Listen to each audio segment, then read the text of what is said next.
തോന്നുന്നില്ല. അപ്പോൾ കമ്പത്തിൻ്റെ വ്യൂ കാണാനായിട്ടൊക്കെ ആൾക്കാർ വണ്ടിയൊക്കെ നിർത്തിയിരിക്കുവാണ്. കണ്ടോ, പിള്ളേരൊക്കെ നിന്ന് ഫോട്ടോ എടുക്കുന്നുണ്ടോ.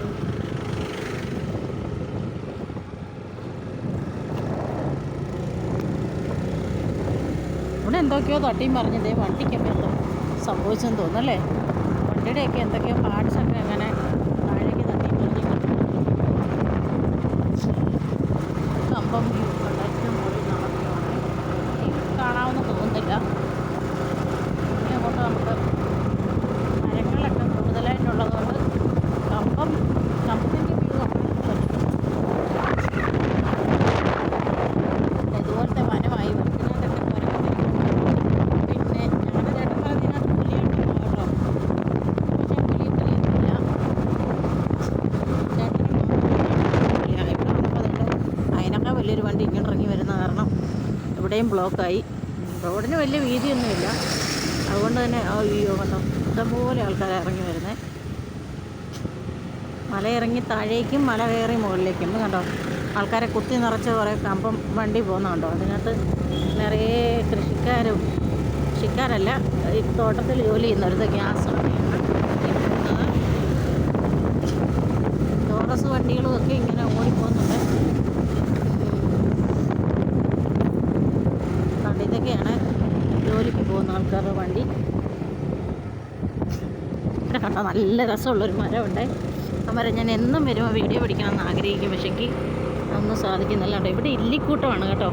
ഈ ഇല്ലിക്കൂട്ടത്തിൻ്റെ ഇടയൊക്കെ ഒന്ന് ചെത്തി തെളിച്ച് നല്ല ഭംഗിയൊക്കെയെങ്കിൽ നല്ലൊരു ടൂറിസ്റ്റ് പ്ലേസാണ്. പക്ഷേക്ക് ഇടയൊക്കെ എന്തൊക്കെയോ വന്യമൃഗങ്ങളൊക്കെ ഉണ്ടെന്നൊക്കെ ഇവിടെ ബോർഡ് വെച്ചിട്ടുണ്ട്. നല്ല സുന്ദരമായൊരു മരമാണ്. ആ മരം എപ്പോഴും ഞാൻ ഇഷ്ടപ്പെടുന്ന ഇതിൽ പോകുമ്പോൾ വളരെ ആഗ്രഹത്തോടെ നോക്കുന്ന ഈ ഇങ്ങനെ കാണാം. പുലിയുണ്ടെന്നൊക്കെ പുലിയോ കാട്ടുപോത്തോ ഒക്കെ ഉണ്ടെന്നൊക്കെ ബോർഡൊക്കെ വെച്ചിട്ടുണ്ട്. പക്ഷേ അറിയത്തില്ല, ചിലപ്പോൾ കുട്ടികളിവിടെ ഇറങ്ങിയാലും ഇപ്പം നാട്ടിലും കൂടെ പുലി ഇറങ്ങുന്ന കാലമല്ലേ. അപ്പോൾ പുലി ഇറങ്ങിയെങ്കിൽ എന്ത് ചെയ്യും? അപ്പോൾ 2 വീലറുകാരൊക്കെയാണ് ഭയപ്പെടേണ്ടത്.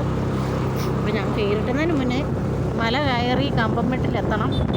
അതിനായിട്ടുള്ള തകൃതിയിലാണ് ചേട്ടൻ വണ്ടി അങ്ങനെ സ്പീഡിൽ വിട്ടുകൊണ്ടിരിക്കുകയാണ്.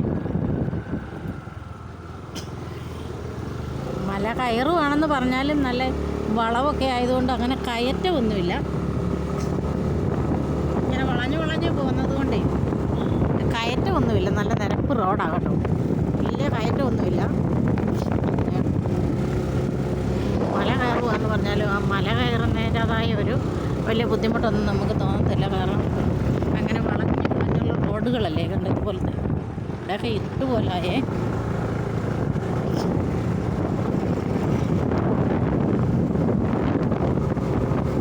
നാട്ടിൽ നിന്നൊക്കെ ഇരുട്ടത്ത് വരും. പക്ഷേങ്കിൽ ഇവിടെ നമുക്കൊരു ചെറിയ ഭയമുണ്ട്. കാരണം ഇതൊരു ഫോറസ്റ്റ് ഏരിയ അല്ലേ, ഇവിടെ മനുഷ്യരൊന്നും ഇല്ലല്ലോ. അതുകൊണ്ട് നമുക്കൊരു പേടിയുണ്ട്. അപ്പോൾ കമ്പത്തുനിന്ന് നമുക്ക് ഇങ്ങോട്ടുള്ള ഒരു വീഡിയോ എന്ന് ഇടണമെന്ന് ഞാൻ വിചാരിക്കുവേ. എല്ലാ വീഡിയോ ഒക്കെ സെറ്റാക്കി വെച്ച് കഴിയുമ്പോൾ എനിക്ക് തന്നെ ഒരു സാറ്റിസ്ഫാക്ഷൻ ഇല്ല. അതുകൊണ്ട് ഞാൻ അത് ഇടാറില്ല.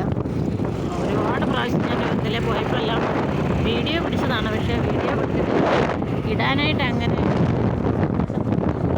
അത്ര ഒരു അത്ര ശരിയല്ലല്ലോ.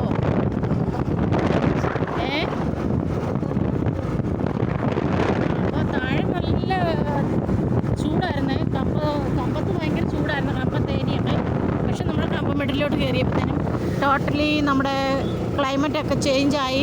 നല്ല തണുപ്പടിക്കാൻ തുടങ്ങി. ഈ മണ്ടയ്ക്കെത്തണം നമ്മളിനി. നല്ല ക്ലൈമറ്റൊക്കെ ചേഞ്ചായി, നല്ല തണുപ്പായി. ഇനി നമുക്കൊരു കോട്ടൊക്കെ ഇട്ടാൽ കൊള്ളാവുന്ന പോലെ ഒരു തണുപ്പാണ്. അയ്യോ, താഴെ ഇത്രയും ദിവസവും തീക്കകത്ത് നിന്ന പോലെ ആയിരുന്നു. തേനിയിലൊക്കെ ഞങ്ങൾക്ക് ഭയങ്കര തീക്കകത്ത് നിന്ന പോലത്തെ ചൂടായിരുന്നു. പക്ഷേ കമ്പമെട്ടിലേക്ക് കയറിക്കഴിഞ്ഞപ്പോൾ എല്ലാം മാറി. കണ്ടോ, വേറൊരു ലോകത്ത് ചെന്ന പോലെ ആയി. കണ്ടോ, ഭയങ്കര തണുപ്പ്. നമ്മൾ മറ്റൊരു ലോകത്തിലെത്തിപ്പെട്ടതുപോലെ തണുപ്പ്. ആര് നല്ല നല്ല രസമല്ലേ റോഡ്. ഈ റോഡുണ്ടല്ലോ കഴിഞ്ഞ